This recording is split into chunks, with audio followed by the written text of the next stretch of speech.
From the Fidelity Bank Foundation studio, PBS Kansas presents One-on-One with Victor Hogstrom. This is where notable Kansans come to talk about the things that matter. My guest this week is President and CEO of what U.S. News and World Report says is one of the best nursing homes in the nation, Bluestem Communities based in North Newton, Kansas. James Krehbiel earned a healthcare and hospital administration degree from Wichita State University in 1989. He's been at the helm of Bluestem, and before that, its predecessor organization since 1999. Coming up, we'll discuss the challenges and rewards of managing a large senior care organization. We'll discuss the changes that have occurred over the past 30 years and how you or a loved one should prepare for living out your golden years in comfort and dignity. Get set for an interesting and informative half hour as I go one-on-one with Bluestem Communities CEO James Krehbiel.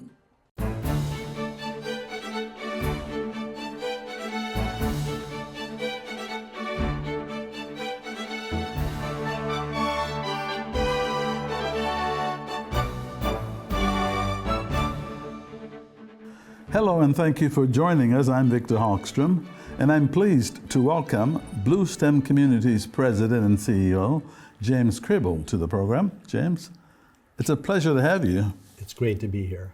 Now, as a young man, what first interested you as a career, and how did you get into the management of a healthcare community? Yeah. When I was young, I enjoyed kind of the various types of businesses and those type of things, and then wanted to really make a difference in people's lives. And so that's kind of how I got interested in healthcare administration. I tried out, when I was at Wichita State, I tried out a number of different places, both from acute care hospitals to long-term care, home health, and just got a real passion for the people that I was serving. Now, you mentioned growing up here. Yeah. Tell us about that and give us a little bit about your background. Yeah. My background is I am the son of a minister, and so Really? we moved around these areas. And so initially I lived in Philadelphia and lived in Minnesota, close to Minneapolis, but most of my years were here in Kansas. And so I moved here when I was 5 years of age and have thoroughly loved Kansas. Kansas has been a great community. Lived in more smaller communities from Gossel and Newton and Mound Ridge communities, and now in Heston. And just have really enjoyed being in this area. Now, Bluestem is the new name, Bluestem Communities. Right. But Yeah. tell us when and why did the name get changed? Yeah. Well, back 10 years ago, exactly, we were just doing our 10-year anniversary, Showalter Villa, where I was at, and then Kidder Bethel Village, which are 6 miles apart, came together and realized that it was important with all the things that were going on within healthcare that it would be a good idea for the two of us to come together. And we did that. We created a company called Bluestem Communities, which is a nonprofit organization. Now, these were two different organizations. These are two different organizations, okay. Right.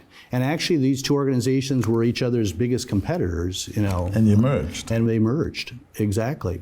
And so we got that name basically as we think about our forefathers that came to the Kansas. You know, the big Bluestem was the grass that many times they were coming. And what happens with big Bluestem grass is the roots go very deep and they interlock. And we realized by us coming together that we would be able to be stronger together when the various winds of things that can happen within healthcare will make us stronger. And then the other thing that with the Bluestem grass that happens is it works well with the other plant species, and that's for us too. We want to be an important part within the community that's working well with the other organizations that are within that community. What kind of person does it take to work in a life plan community, especially in your capacity, right, the president and CEO? Yeah, it's somebody that cares deeply about seniors. That's extremely important. That cares deeply about the people that work there. You know, you have a lot of interactions. It's all about what I would say community at the end of the day, where you have employees and seniors that are working closely together. And then the other thing that's important is then being able to put those things together to run an effective community and effective healthcare organization. And so, how did you begin learning to care deeply for seniors? yeah. When I was young, I actually had a paper route that I would do, and many times would stop in and would connect with many of the individuals that I was delivering the newspaper to. And soon I realized I had a real connection with those individuals. And I always had great connections with all ages, but really enjoyed and realized pretty quickly when I would talk to them that their story was something that I could learn so much from. And so I would hear individuals that had been in World War II and listening to the stories that they had involved. I listened to individuals, some of the people that even were post-Civil War and would tell about some of the things that were happening, when 10, 20 years after the Civil War. I lived with a lady that was 100 years of age, and to listen to her story about all the things that they went through. And I realized that really the things I'm going through are really not that difficult or stressful in comparison to their story. So you are kind of a historian in disguise, Right. also. Absolutely. I love history. Yeah. So how have you changed as a manager over the past decades, 3 decades, I should say, Right, 30 years. that you've been in this business? Yeah. Well, initially, when I came into the business, I was involved with acute care, and so I did that for a period of time and really enjoyed that, and then went into long-term care and realized that there was a really big need there. Initially, many times you had, single-site nursing homes or assisted living that were within the community. And from that time, things have really grown, where now we have what's called life plan communities, where you have assisted living and healthcare facilities and independent living, and a wide variety of other services that are being provided. And all of those things are trying to be able to enhance the overall experience for the person that's living there. And so, how has the field as a whole, that's the field of life plan communities, changed during your 30-year involvement? We've gone from organizations that are much smaller, or many times are doing one type of service, to various organizations that are now becoming larger. And some of the reason why they're needing to become larger is just from an efficiency of cost and trying to make things more reasonable for the people they serve. And so that's probably been the biggest change. One of the things I experienced in South Dakota was they went from there where there was over 80 hospitals, went down to 3 systems. And part of that was just to try to make things more efficient for people that are being served. So tell our audience, James, when, who, and why should a person make plans to live in a life plan community? Well, I mean, for every individual, it's going to be different. And so what's unique for some particular person, some individuals will move in their 60s and 70s. Other individuals, many times they'll move more in their 80s and 90s. So it really depends on the individual themselves. What I normally say is it's better to do it sooner than later, because many times what happens is when an individual gets into a crisis, that's maybe not the best time to move. And so many times when you're in a crisis situation, that's sometimes the most difficult time to make a change.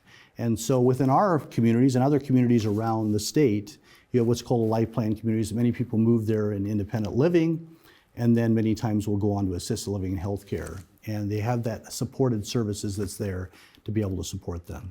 But a person in the 60s, I mean, that's young and healthy and hopefully strong. Right. Why should that person make plans to move into a life plan community? Yeah. Many times we have individuals that want to move into our independent living, and then many times then they either want to do various voluntary service, or they want to be able to travel, and they don't want to worry about their home. And so many times they're doing things that are sort of missional for them, things that are giving them purpose. Mm-hmm. And so many times that's a perfect type of situation, because we're looking after their property when they're maybe living in another state or somewhere else within the state itself. Why does living in a small shared room in a life plan community cost a shared room that costs about $6,000 or a single room about $9,000 a month. Right. Why should that be appealing to anyone? And how can one plan for that kind of expense? Yeah. Yeah, healthcare is expensive, I realize that, whether you're talking about acute care or long-term care. The majority of the costs, though, are actually salaries. So they're for individuals that are literally providing the care itself. So between 65 and 70% of all of our costs are going for the individuals that are taking care of the loved one. And what we're experiencing a little bit, even more so here in the last number of 10, 20, 15 years, is just a shortage of good employees. And so the importance of trying to be able to provide good wages for those individuals. And those individuals are actually, I would say, are individuals that I respect deeply because they're taking care of these individuals during sometimes one of the most difficult times. And so many of those costs are related to salaries for those individuals to take care of their loved one. Is it difficult hiring skilled individuals to do this job? Yeah, I mean, if you look at the industry itself, especially during COVID time, what you saw many times is just a lot of individuals that say, I can't do this anymore. And so many times, many healthcare professionals, whether they are RNs or CNAs, were many times leaving the field. We were fortunate, and we continue to be able to have, the majority of the individuals, 2/3 of our staff continue to stay throughout all of COVID. But it does put a lot of pressure on a lot of healthcare organizations just in the staffing levels. The other thing you have is you have more individuals that are retiring. You have a very large RN population and CNA population that are going to be retiring in the next 10 years. And so the importance of getting those individuals that are passionate about the mission is more important than ever. You mentioned COVID. During its high point, there were several nursing facilities or life plan facilities that really didn't do very well, several of them. But we didn't hear anything about Bluestem's community. What did you do differently? And how did you manage to pull that off?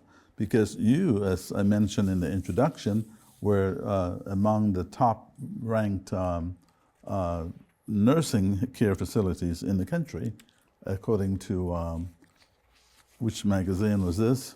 U.S. News and World Report? Yes, thank you, U.S. News and World Report, yes. Mm-hmm.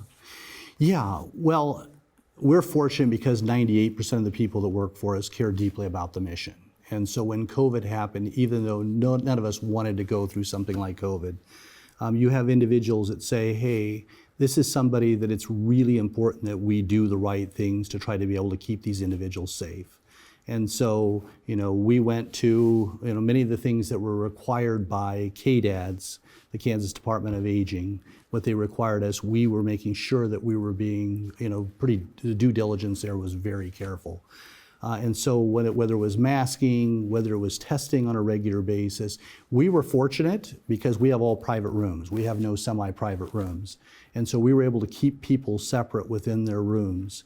The one thing, though, that was the greatest concern about all of that is when you talk about quality of life issues, the thing that's so important to us that's part of our overall mission. Mm-hmm. And so we had to get pretty creative in that area and trying to do those things that make sure that people were still being able to connect with their loved ones and doing those things that we're trying to be able to instill, those things that are really important for their missional needs. And so that was probably the more difficult aspect of it for us. What are the care options that various facilities offer in the country? Right. You have a wide variety of services that are able to be from independent living, assisted living, healthcare, home health. We also have a program that's called Bluestem PACE that provides services to people within their home setting. We bring them, there's adult day services. There's just a wide variety of type of services to try to be able to meet the needs. And it's becoming a more and more important thing all the time because the senior population is growing dramatically over the next 5 to 10 years. And so there's going to be even more need for all of these services as we move forward for the future.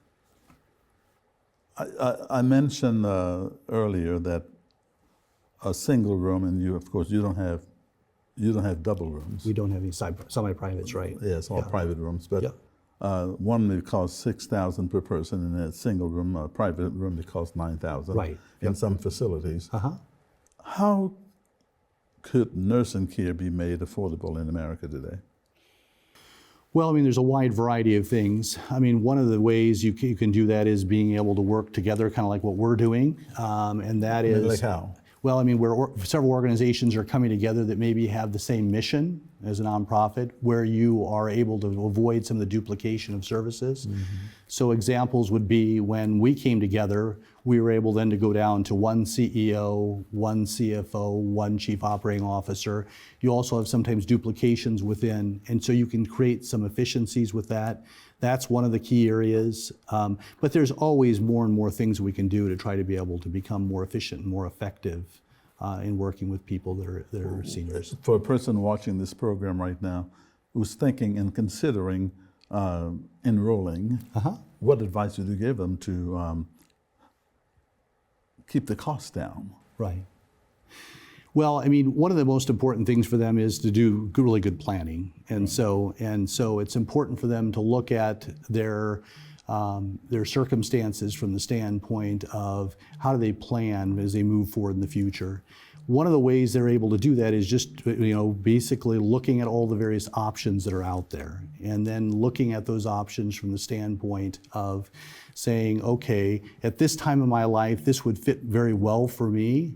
But as a person maybe declines in health, they might need more higher and higher levels of care as they move forward in the future. Yeah, but what kind of financial planning should that require? It would require a wide variety of things, maybe sitting down with their financial planner and kind of looking at what are the kind of financial assets they have today, and then looking at that and saying, then how do I then use that money wisely as I look at the future? And so. What if one could not afford to pay for such care? What do they do? What are the options? Right. The options would be there's both Medicaid that's involved, where if an individual does run out of all their resources, they're able to go on Medicaid. Our caregivers would not know the difference between whether a private pay individual there or somebody on long-term care insurance or Medicaid. Right. We also started another new program that we did, and that's what's called PACE. And that's Program of All-Inclusive Care for the Elderly. And those are individuals, approximately about 90% of the individuals that are on that program are on Medicaid. And that is a program that allows them to be able to stay in their own home setting. And then they come to a daycare center, and there they'll be seen by our physicians, they'll be seen by physical therapy, and their whole goal is to try to be able to keep them there as long as possible. I'm sure from time to time you face several challenges, and you go home at night scratching your head and probably thinking about a certain challenge and can't sleep at night. What are those? Yeah, I mean, the big things that were challenged me over the years is we talked about COVID. That would have been one of the things, trying to make sure hopefully that's gone. It is. Trying to keep people safe. And so I am thrilled that is gone. And people are able then to have those quality of life now. But other things is just, there's what staffing needs. Is there ways that we can improve our overall mission that continue to be on a person's mind? And so there's just a wide variety of things. I usually say to myself when I get home, I'll maybe think about that for a while, but eventually then I need to let it go, because I'm not going to be in the best for our mission and for our organization if I don't let that go after a period of time.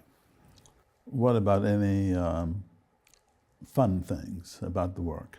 Right. I love what I do. And the reason why I love what I do is because I care deeply about the people that are there.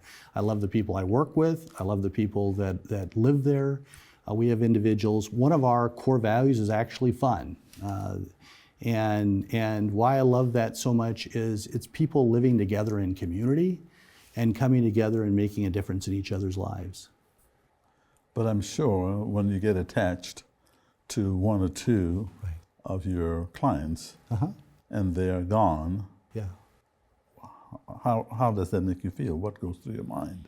Well, you go through grieving because many times these are individuals that have become really close personal friends. And I know for either myself or some of our caregivers that see that 2, 3, 4, 5, 8 times, it can be difficult. And so it's important at times to be able to have what I would say a sort of a ceremony to recognize those individuals and kind of sort of a letting go. but yeah, it's difficult. I mean, but at the end of the day, we realize how important it is to do what we're doing in trying to be able to further the mission. Right, it's time to play the game on one-on-one. I'm looking forward to it. Okay. I'll start a sentence and you finish it. Okay. All right? First one. Something about my job that brings me joy is? People. And why? Because you see a wide variety of personalities and individuals that maybe are humorous or have a spark or are extremely intelligent.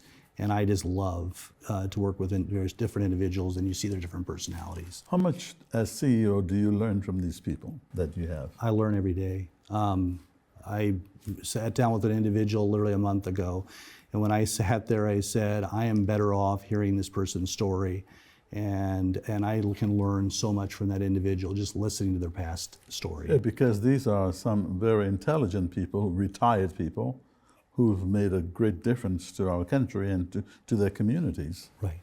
Right. Right. You have individuals. I've sat with an individual the other day that, again, we talked about, has been in some of the different world wars that they and how they served our country. There's been individuals that have literally were involved in Holland. We have a resident that literally then, when it came to hiding some of the Jewish children, were involved with that. You have individuals that were almost like the Sound of Music that had to go on the other side of when Russia was coming in. I mean, you just have these amazing stories that you sort of sit here and say, my life is pretty simple in comparison to what they've gone through. Has any one of those stories made you cry? All the time. All the time? Yeah.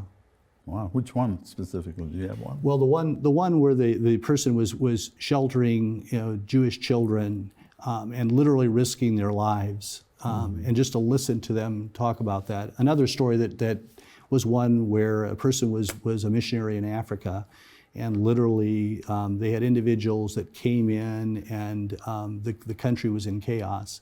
And this individual, with all that they were going through, just to listen to that story and just think, wow, they have such a powerful story. All right.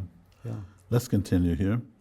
One of the most frustrating aspects of my job is?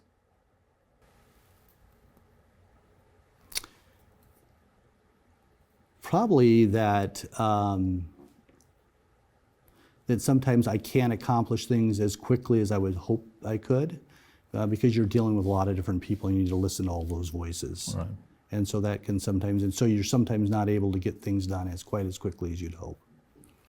My idea of the perfect vacation is? Wow. My idea of the perfect vacation is probably biking somewhere, either in the U.S. or in Europe, because I love to go biking, and you just get to see the people when you're doing that. One thing about our society that I just don't understand is? Yeah, I mean, the area that probably concerns me the most sometimes about our society is sometimes some of the divisions that happen, and when people just listen to each other's stories, I think that we could come together. And sometimes I think people jump too much to sort of getting involved in different types of divisions. And once you get to know an individual, they really can come together as people. If I could go back in time and do something over again, it would be? I would say on that, you're having some tough ones here. If I could go back in time, I would say that at times, I would not have been as hard on my children. There's times where as a parent, you think I need to discipline them and maybe would come down a little too hard.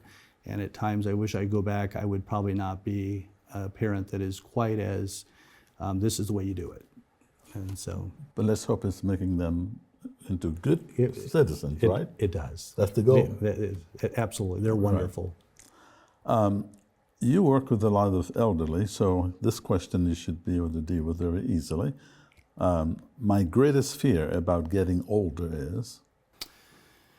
My greatest fear about getting older is probably, is just that some of the health issues and or maybe if you have memory issues, those type of things, that's always pretty difficult for an individual. And just experiencing that as you get older. And You mentioned your children, how hard you are on them. Tell us about your family. Yeah. I have two daughters. We adopted them from China, and they have been the joys of my life. I have a wife that is wonderful, and she's actually works for Bluestem also. And then she also has a daughter, and they truly are the joys of my life. So what is your favorite way to relax? Favorite way to relax is probably to go for hikes on the Flint Hills. And so I love to go, and I love to be in an area, because many times I'm with people a lot. And so I like to be able to go to those more solitude places and to just be able to experience nature. Bluestem's Community's President and CEO, James Krehbiel, thank you. It's been a pleasure having you. It's been fun. All right. Thank you. And thank you for watching this edition of One-on-One. One-on-one@kpts.org is our email address. That's if you have a question or comment. I'm Victor Hogstrom. Be well, and I'll see you again soon.